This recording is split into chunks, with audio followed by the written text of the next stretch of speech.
Republicans really don't want to rehash what happened that day. Essentially, Donald Trump was at the center of that. I think all the evidence has been pretty clear. And that's going to be a reckoning for Republicans about the degree to which they want to stand by Donald Trump's ideas, even though he's not in office, not on social media, and largely has been quiet, giving a few rallies here or there.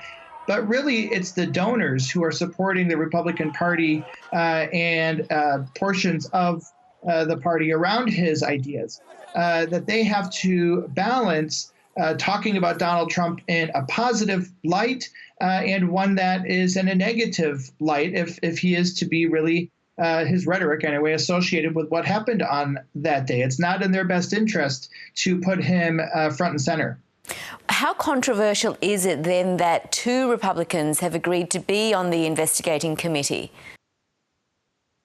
Yeah, well, these are two Republicans that are standouts a bit in the party right now. Liz Cheney, for instance, having been set aside by Republicans because she has been a longtime critic of Donald Trump and his rhetoric and behavior. So her being a part of this is simply having bipartisanship to some degree, but really because she's been replaced as a high-ranking member of the Republican Party and certainly of those in charge in Congress from the Republican side. So having these couple voices on here not only shows a bit of across the aisle sort of collaboration here, but it is also there are also voices that have been critical of Donald Trump in the past. I mean, what we saw yesterday was quite an emotional testimony from lots of folk, including members of the committee themselves. And I think there are a lot of viewers who are wondering how much of this was a prepped Democratic-led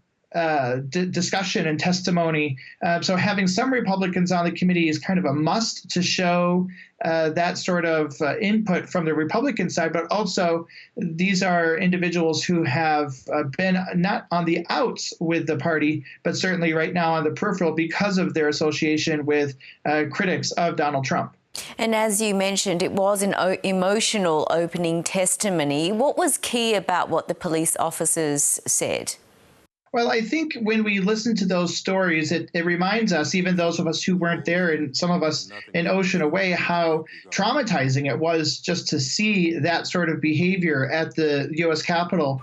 That alone, setting that tone and really telling us and reminding us how bad it really was, I think was probably the most important aspect of that day. But when we listened a little bit deeper, we started to hear testimony about the racial implications here, why people thought this was happening, the things that they heard, the derogatory statements that they heard, and also the violence that either showed itself, but also testimony from police saying that they were operating with concerns that other weapons were there, that they weren't able to actually do the policing that they wanted to do in terms of trying to protect the citizenry because this got out of hand so quickly. It also, though, puts on the front table here the question about the degree to which the police were prepared for this, which also is based in some racial understandings. If this were a march on Washington of black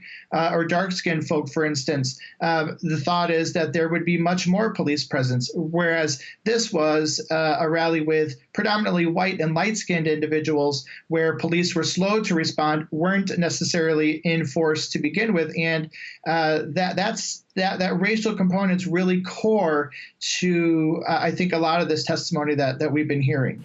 And Democrats are hoping the hearing will build public support for the probe. Do you think it will? And what other outcomes are Democrats hoping for?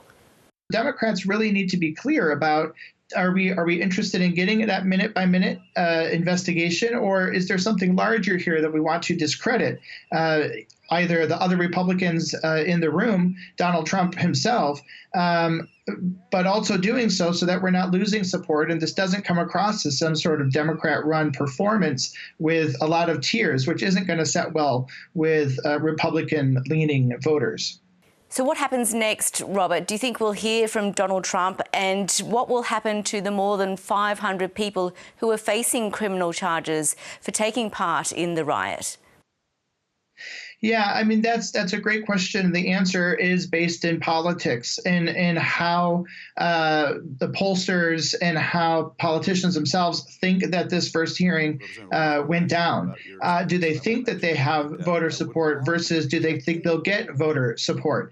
And so the next few days are going to be really measuring out, are they benefiting from this discussion? And if so, are they going to benefit from taking more legal action against these individuals? A lot of this is still up in the air, and I think that is because we have to take the temperature of the voter base.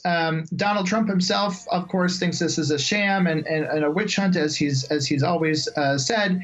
I think he's going to also sit back and see where this goes. But I think Americans are very focused on COVID still. I think they're very focused on the economy, and it's going to be in the laps of the Democrats to show the visuals, to show the stories, and to have stronger evidence than maybe what we saw the first day, that this was a real insurrection that was meaningful and could possibly happen again, even if Donald Trump isn't in office. This has to be about democracy and the protection of democracy, maybe not so much about just Donald Trump himself. That's where Democrats are going to have to walk a thin line.